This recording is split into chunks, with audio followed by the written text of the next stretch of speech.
अगर आप mutual funds में पैसा लगाना चाहते हैं लेकिन बहुत ज़्यादा रिस्क लेने को तैयार नहीं हैं तो फिर आप नए साल में डिविडेंड यील्ड फंड्स में निवेश कर सकते हैं। नमस्कार, आप देख रहे हैं मनी मंत्र। आपके साथ मैं हूं सईद अंसारी।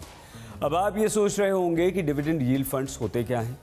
आपको नाम से ही ये पता चल रहा होगा कि इस फंड के साथ डिविडेंड जुड़ा हुआ है।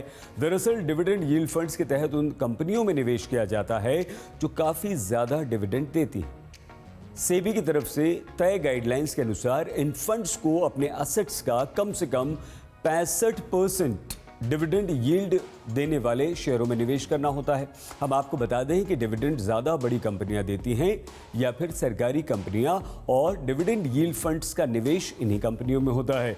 डिविडेंड यील्ड फंड सामान्य तौर पर दूसरे इक्विटी स्कीम कैटेगरी की तुलना में निवेशकों का कम ध्यान आकर्षित करते हैं। निवेशकों का इन फंड्स पर ज़्यादा ध्यान नहीं जाने के कारण ये है कि इसमें बहुत ज़्यादा रिटर्न नहीं मिलता। लेकिन अच्छी बात यह है कि बाजार के किसी गिरावट की स्थिति में इनमें काफ़ी सुरक्षा आपको मिलती है, क्योंकि बहुत ज़्यादा गिरावट इन फंड्स में नहीं आती। डिविडेंड यील्ड फंड्स द्वारा ज़्यादातर technology, fast moving consumer goods यानी कि FMCG, फाइनेंशियल सर्विसेज और हेल्थ केयर जैसे स्टॉक्स में ही पैसा लगाया जाता है। पिछले एक साल में डिविडेंड यील्ड फंड्स ने तमाम दूसरे लोकप्रिय डाइवर्सिफाइड इक्विटी स्कीम्स में बेहतर रिटर्न दिया।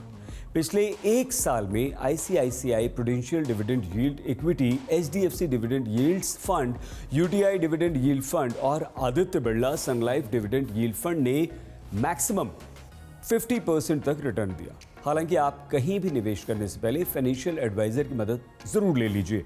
डिविडेंड एक तरह से निवेशकों को कंपनी के लाभ में मिलने वाला हिस्सा होता है, जिसे समय समय पर कंपनीज अपने निवेशकों को देती हैं। ऐसे इन्वेस्टर्स या निवेशक जो सुरक्षित और रेगुलर इनकम की तलाश करते हैं, उनके लिए फंड बहुत बेहतर है।